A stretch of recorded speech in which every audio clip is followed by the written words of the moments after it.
Hello farmers, जय शिवराय। नमस्कार। Agree brothers YouTube channel में आपका स्वागत करता हूं। तो आज का जो टॉपिक रहेगा वो सबसे बढ़िया टॉपिक है। आज हम गेंदे की खेती यानी मैरीगोल्ड फार्मिंग के ऊपर वीडियो बनाने वाले। वीडियो अपन बहुत पहले ही डालने वाले थे, एक वीक पहले, बट कुछ वर्कलोड के कारण हम नहीं डाल पाए। तो चलो चालू करते हैं अपने वीडियो में पहला टॉपिक। तो पहला टॉपिक अपना ये रहेगा कि ये मैरीगोल्ड फार्मिंग कौन से सीज़न में की जाती है या कौन से रीजन में किया जाता है या इसके लिए सॉइल टाइप कौन सा रहता है। तो उसका जवाब ये रहेगा कि आप ये तीनों सीज़न कर सकते हो। विंटर के सीज़न में भी कर सकते हो, रेनी सीज़न में भी कर सकते हो और समर में भी कर सकते हो। रहा सवाल रीजन का, तो मोस्टली ये इंडिया के किसी भी रीजन में किया जा सकता है। तीसरा सवाल सॉइल टाइप। तो सॉइल टाइप यहाँ पे देख सकते हो हम, ये कच्छ की रीजन की मिट्टी है। इतनी ज़्यादा फर्टाइल ना होने के कारण भी हम यहाँ पे ग्रो कर लेते हैं। और सॉइल तो हर कोई सॉइल में इसको ग्रो कर सकते हैं, बट ये वैरी करता है। अगर जितनी अच्छी या उपजाऊ ज़मीन रहेगी, जिसकी फर्टिलिटी ज़्यादा अच्छी रहेगी, महाराष्ट्र रीजन में जैसी रहती है, तो उसमें यील्ड ज़्यादा आने के चांसेस है, आपका प्रोडक्शन ज़्यादा आ सकता है। बट ग्रो करने के लिए या एवरेज प्रोडक्शन लेने के लिए आपकी मिट्टी कौन से भी मिट्टी में ये सर्वाइव कर लेता है प्लांट। अभी दूसरा सवाल आता है कि हम ये करते हैं तो इसके लिए वैरायटी कौन सी अच्छी है। तो बेसिकली इसमें दो कलर आते हैं मोस्टली जहाँ पे हम लगाते हैं। पहला कलर आता है येलो कलर और दूसरा आता है ऑरेंज कलर। तो येलो कलर में आप क्या कर सकते हो, येलो एक्सप्रेस यूज़ कर सकते हो, इंडस 27 लगा सकते हो या येलो टेनिस बॉल लगा सकते हो। तो ये ऐसे 3-4 वैरायटी है जो आप येलो कलर में लगा सकते हो। अगर आप ऑरेंज कलर में करना चाहते हो तो ऑरेंज कलर में कौन कौन सी है, IHS मतलब इब्रिस हाइब्रिड सीड्स जो है उसकी 786 नाम से वैरायटी आती है। दूसरी वैरायटी आती है डबल ऑरेंज नाम से आती है, वो भी ट्राई कर सकते हो। तीसरी आती है एम्पायर ऑरेंज। तो ये जो हमारा प्लॉट है, ये आधा एकड़ का प्लॉट है। हमने दो वैरायटी ट्राई किया है इसमें। एक आता है येलो टेनिस बॉल जो येलो कलर में है, दूसरा है जो एम्पायर ऑरेंज जो है ये ऑरेंज कलर में है। अभी रहा सवाल तीसरे में क्या होता है कि फार्मर का कहना ये रहता है कि हम इसके डिज़ाइन किस तरह से रखें या प्लांटेशन का स्पेसिंग क्या रखना है, बेड की डिज़ाइन किस तरह से रखनी है, बेड की हाइट कितनी रखनी है, विड्थ कितनी रखती है, प्लांट टू प्लांट डिस्टेंस कितना रखना है या आधे एकड़ या 1 एकड़ में प्लांटेशन कितना बैठता है। तो आप देख सकते हो ये हमारा एक बेड जो है ये हमने 1.5 फीट का बेड रखा है, लगभग 1.5 फीट का बेड रखा है और 1.5 फीट का पाथवे रखा है। तो आप ये 2 फीट का बेड रख सकते हो और 1.5 फीट का पाथवे रख सकते हो। और प्लांट टू प्लांट का डिस्टेंस रखना है आपको 1.5 फीट के आसपास। तो ये प्लांट हमने जिगजैग में लगा के रखा है और इसका डिस्टेंस रखा है 1.5 फीट के आसपास। कुछ फार्मर क्या करते हैं कि 1 फीट का भी डिस्टेंस रखते हैं। तो उससे क्या होता है कि नंबर ऑफ प्लांट्स बढ़ते हैं, बट उससे नुकसान क्या होता है कि एक बार प्लांट का अटैक, समझो किसी फंगस का अटैक या इंसेक्ट का कुछ अटैक ज़्यादा होता है, तो वो जल्दी से जल्दी रिकवरी नहीं लाता है या फंगस या उसका अटैक आने के चांसेस ज़्यादा रहते हैं। और दूसरी बात क्या होता है कि ज़्यादा सनलाइट अंदर न घुसने के कारण वहाँ पे फूल की सेटिंग भी नहीं हो पाती है। और जो 3 महीने या 4 महीने के बाद इसका कैनोपी बड़ा न होने के कारण प्लांट क्या कर पाता है कि 4 या 4.5 महीने तक ही सर्वाइव कर पाता है। ज़्यादा से ज़्यादा मैं यही ट्राई करूँगा या सजेस्ट करूँगा कि आप 1.5 फीट पे लगाओगे तो बढ़िया रहेगा। इससे आपका प्लांट कम से कम 5 से 6 महीने तक सर्वाइव करेगा, मिनिमम 5 महीने तो करेगा इससे। अभी इसके अलावा मैं आपको अभी मेरा पुराना लास्ट सीज़न का हमारा एक्सपीरियंस शेयर करना चाहता हूँ। ये लास्ट सीज़न में हमने 21 जून 2022 के आसपास हमने इसका प्लांटेशन किया था। इसी शेड नेट में हमने शेड नेट में प्लांटेशन किया था। ये एरिया है लगभग 2500 मीटर स्क्वायर, मतलब 2500 मीटर स्क्वायर का एरिया है, लगभग आधे एकड़ से थोड़ा ज़्यादा। तो उसमें हमने प्लांटेशन किया था सिर्फ येलो कलर के 8660 किलो, मतलब लगभग हमने 8.5 टन से ज़्यादा माल उतार लिया था उसमें, वो आधा एकड़ से।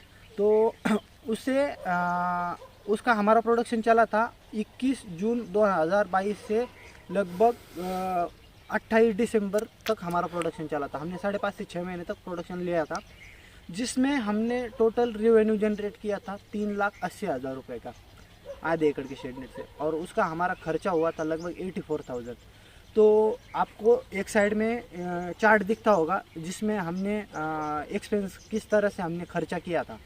हमको प्लांटेशन में लगभग क्या हुआ था कि हमने जो प्लांट लगाए थे, अभी ये जो वैरायटी है येलो टेनिस बॉल, इसकी प्लांटेशन हमको कॉस्ट लास्ट सीज़न में 3 रुपये 30 पैसे मिली थी। अब 3 रुपये 80 पैसे से हमको इस सीज़न में मिला है। तो लास्ट सीज़न में हमको 21,000 रुपये लगभग 6,000 प्लांट्स के लगे थे। 21,000 रुपये उसके लगने के बाद हमने बेसल डोज डाला था, तो लगभग बेसल डोज के हमारे 5,000 रुपये हो गए थे। बाकी फर्टिलाइज़र का कॉस्टिंग 10,000 के आसपास पकड़ के चलो। बाकी हमने पेस्ट मैनेजमेंट के लिए या इंसेक्टिसाइड वगैरह यूज़ किए थे, उसमें 5,000 के आसपास हमारा उसका खर्चा हो गया था। ज़्यादा खर्चा हमारा हुआ था लेबर कॉस्टिंग में। तो क्योंकि क्या है कि हमने जून में प्लांटेशन किया था, तो बरसात के सीज़न में प्लॉट में घास ज़्यादा उग गया था, और घास ज़्यादा उगने के कारण क्या होता है, वाइट फ्लाई ज़्यादा ट्रांसमिट कर देता है, या इंसेक्ट का ज़्यादा अटैक होता है, तो हम फंगस का भी ज़्यादा अटैक होता है। हमको वो होने नहीं देना था, प्लॉट को मेंटेन रखना था, इसलिए हमको डिवीडिंग प्लस हार्वेस्टिंग का कॉस्ट ज़्यादा आया था। उसकी वजह से हमने लेबर का कॉस्टिंग हमारा लगभग 30,000 के आसपास आया था। तो टोटल कुल मिला के टीलेज प्रैक्टिसेस सब पूरा सीज़न का हमको लगभग 84,000 या 85,000 के आसपास हमारा कॉस्टिंग आया था, और हमने 3 लाख के आसपास हमारा पूरा इसमें से प्रॉफिट जनरेट किया था। और 28 दिसंबर के आसपास हमने ये पूरा होने के बाद जनवरी महीने में हमने लैंड हमने खाली रखा था, और अभी 6 फरवरी को हमने इसमें प्लांटेशन कर दिया। तो हमने ये प्लांटेशन क्यों किया, इसके 2 रीज़न है। पहली बात, हमको इससे अच्छा प्रॉफिट जनरेट हुआ था, इसकी वजह से हम क्रॉप रिपीट कर रहे हैं। दूसरी बात कि हम इसके बाद कुकुम्बर क्रॉप लेने वाले, और इस ज़मीन में जहाँ पे हम कच्छ रीजन में है, इस ज़मीन में नेमाटोड की ज़्यादा से ज़्यादा दिक्कत आती है।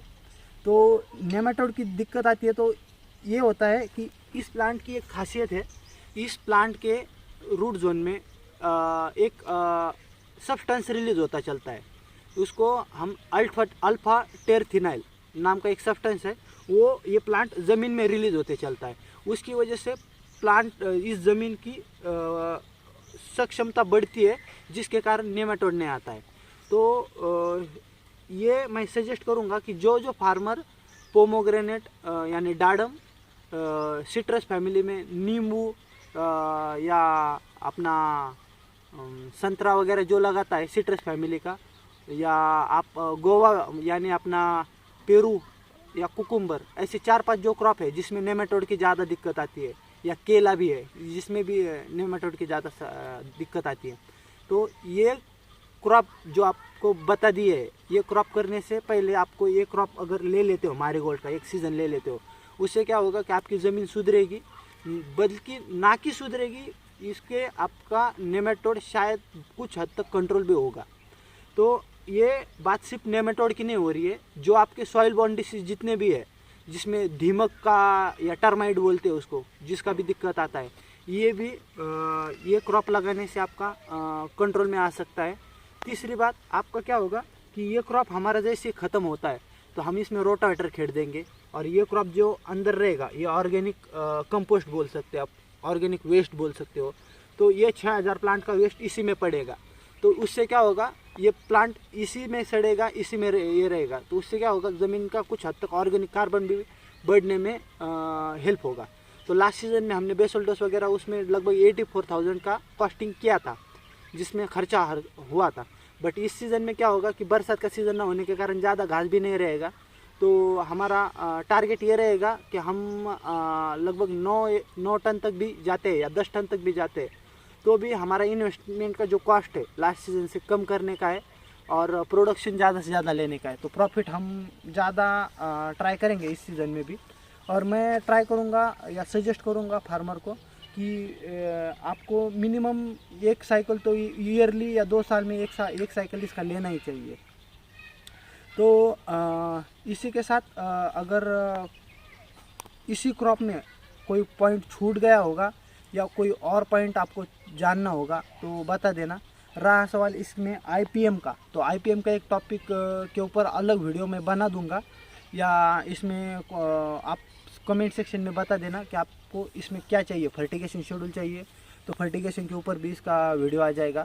अगर आप इंटीग्रेटेड पेस्ट मैनेजमेंट, मतलब इसमें कौन सा बरसात के टाइम पे इसका कौन सा फंगस आता है या गर्मी के टाइम पे इसमें कौन से अटैक करते हैं इंसेक्ट, इसके ऊपर अलग वीडियो चाहिए तो बता देना, मैं उसके ऊपर भी वीडियो बना दूंगा।